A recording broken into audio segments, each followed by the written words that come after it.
Okay, nakabili lang kami ng burger. Tig-dalawa kami burger na bili namin. Oh. Ito yung tanghalian namin ngayon.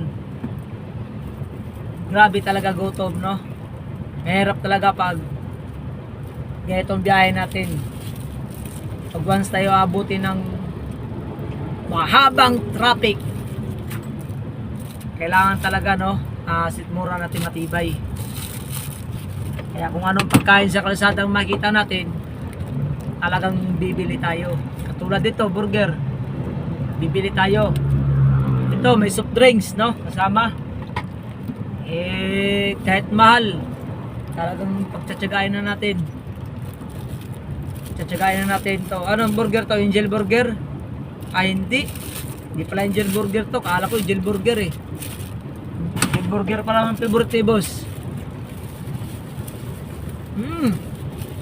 Panalo.